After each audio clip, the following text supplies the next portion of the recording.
Welcome back to another video. Ramayan का हिंदू धर्म में एक विशिष्ट स्थान है। मनुष्य जाति के जीवन और उनके कर्मों का विशेष प्रकार से रामायण में विवरण दिया गया है। इसमें भगवान राम और देवी सीता के जन्म और जीवन यात्रा का वर्णन है।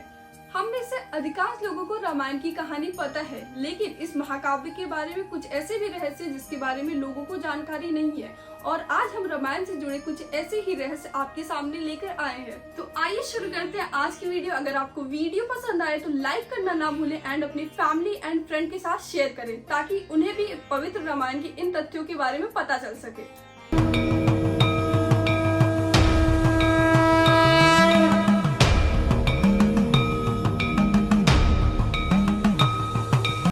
रामायण के हर 1000 श्लोक के बाद आने वाला पहला अक्षर है बहुत ही ज्यादा खास।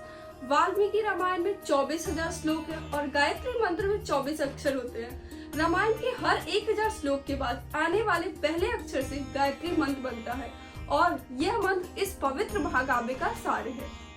श्री राम की बहन, श्री राम के माता पिता एवं भाइयों के बारे में तो प्राय सभी जानते हैं, लेकिन बहुत कम लोगों को यह मालूम है कि उनकी एक बहन थी जिसका नाम शांता था। वो अपने चारों भाइयों से काफी बड़ी थी और उनकी माता कौशल्या थी।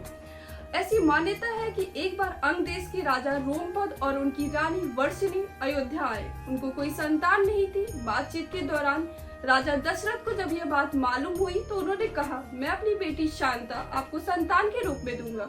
यह सुनकर रोमपद और वर्षिणी बहुत खुश हुए और उन्होंने बहुत स्नेह से उसका पालन पोषण किया और माता पिता के सभी कर्तव्य निभाए। श्री राम विष्णु के अवतार हैं, लेकिन उनके भाई किसके अवतार थे? श्री राम को भगवान विष्णु का अवतार माना जाता है, लेकिन भाई के बारे में शायद आप जानते हो। लक्ष्मण को शेषनाग का अवतार माना जाता है, जो क्षीर सागर में भगवान विष्णु का आसन है, जबकि भरत और शत्रुघ्न को क्रमशः भगवान विष्णु द्वारा हाथों में धारण किए गए सुदर्शन चक्र और शंख शैल का अवतार माना जाता है। देवी सीता के स्वयंवर में प्रयुक्त भगवान शिव के धनुष का नाम हम में से अधिकांश लोगों को पता है कि श्री राम का देवी सीता से विवाह एक स्वयंवर के माध्यम से हुआ था। उस स्वयंवर के लिए भगवान शिव के धनुष का इस्तेमाल किया गया था, जिस पर सभी राजकुमारों को प्रत्यंचा चढ़ाना था। लेकिन बहुत कम लोगों को पता है भगवान शिव के उस धनुष का नाम पिनाक था। और आपको जानकर शायद हैरानी हो, पिनाक भारत में DRDO द्वारा बने एक मल्टी बैरल रॉकेट लॉन्चर का नाम है, जिसका नाम भगवान शिव के धनुष पिनाक से लिया गया है। वनवास के दौरान आखिर क्यों 14 वर्षों तक श्री लक्ष्मण की पत्नी उर्मिला सोती रही? ऐसा माना जाता है कि वनवास के 14 वर्षों के दौरान अपने भैया और भाभी की रक्षा करने के उद्देश्य से लक्ष्मण कभी सोते नहीं थे। इसके कारण उन्हें गुड़ाकेश के नाम से भी जाना जाता है। वनवास की पहली रात को जब राम और सीता सो रहे थे तो निद्रा देवी लक्ष्मण के सामने प्रकट हुई। उस समय लक्ष्मण ने निद्रा देवी से अनुरोध किया कि उन्हें ऐसा वरदान दे कि वनवास के 14 वर्षों के दौरान उन्हें नींद न आए और वह अपने प्रिय भैया और भाभी की रक्षा कर सके। निद्रा देवी इस बात पर प्रसन्न होकर बोली कि अगर कोई तुम्हारे बदले 14 वर्षों तक सोए तो तुम्हें यह वरदान प्राप्त हो सकता है। इसके बाद लक्ष्मण की सलाह पर निद्रा देवी लक्ष्मण की पत्नी और सीता माता की बहन उर्मिला के पास पहुंची।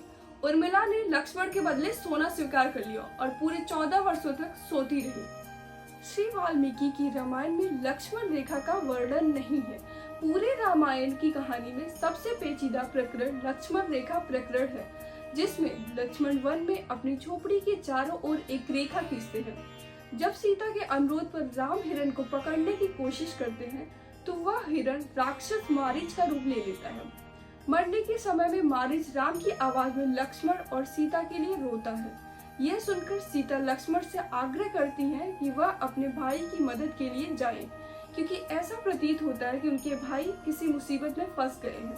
पहले तो लक्ष्मण सीता को अकेले जंगल में छोड़कर जाने को राजी नहीं हुए, लेकिन बार बार सीता द्वारा अनुरोध करने पर वह तैयार हो गए। इसके बाद लक्ष्मण ने झोपड़ी के चारों ओर एक रेखा खींची और सीता से अनुरोध किया कि वह रेखा के अंदर ही रहे और यदि कोई बाहरी व्यक्ति इस रेखा को पार करने की कोशिश करेगा तो वह जलकर भस्म हो जाएगा।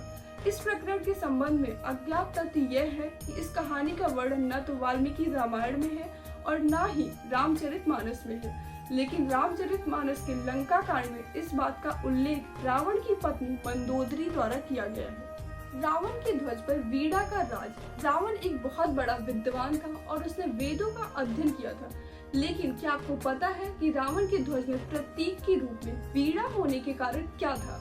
दरअसल रावण एक उत्कृष्ट वीणा वादक था, जिसके कारण उसके ध्वज में प्रतीक के रूप में वीणा अंकित था। नासा ने भी माना राम सेतु का सच। रामायण के अंतिम चरणों में वर्णित है कि श्री राम और श्री लक्ष्मण ने वानर सेना की मदद से लंका पर विजय प्राप्त करने के लिए समुद्र के ऊपर एक पुल का निर्माण किया था, जिसे हम राम सेतु कहते हैं। कुछ वर्षों पहले नासा ने श्रीलंका और भारत को जोड़ने वाले एक मानव निर्मित प्राचीन पुल की खोज की और शोधकर्ता और पुरातत्वविदों के अनुसार इस पुल के निर्माण की अवधि रामायण महाकाव्य से वर्णित पुल के निर्माण काल से मिलती है। नासा के सैटेलाइट द्वारा खोजे गए इस पुल को आदम पुल भी कहा जाता है। रावण को पता था कि वह राम के हाथों मारा जाएगा। रामायण की पूरी कहानी के बाद पता चलता है रावण एक क्रूर और सबसे विकराल राक्षस था, जिसे सभी लोग घृणा करते थे। जब रावण के भाइयों ने सीता के अपहरण की वजह से राम के हमले के बारे में सुना तो अपने भाई को आत्मसमर्पण करने की सलाह दी थी। यह सुनकर रावण ने आत्मसमर्पण करने से इनकार कर दिया था और राम के हाथों मरकर मोक्ष पाने की इच्छा प्रकट की। उसने कहा कि अगर राम और लक्ष्मण तो समान इंसान हैं, तो सीता मेरे पास ही रहेगी, क्योंकि मैं आसानी से उन दोनों को परास्त कर दूंगा। यदि वो देवता है तो मैं उन दोनों के हाथों मरकर मोक्ष प्राप्त करूंगा। कैसे किया श्री राम ने पृथ्वी लोक का परित्याग? ऐसा माना जाता है कि जब माता सीता ने पृथ्वी के अंदर समाहित होकर अपने शरीर का परित्याग कर दिया, तो उसके बाद श्री राम ने भी सरयू नदी में जल समाधि लेकर पृथ्वी लोक का परित्याग किया था। Okay guys, that's all for today. अगर आपको वीडियो पसंद आई हो तो लाइक करना ना भूलें और इनमें से कितने ऐसे तथ्य जिसके बारे में आपको पहले से पता था कमेंट बॉक्स में जरूर बताना।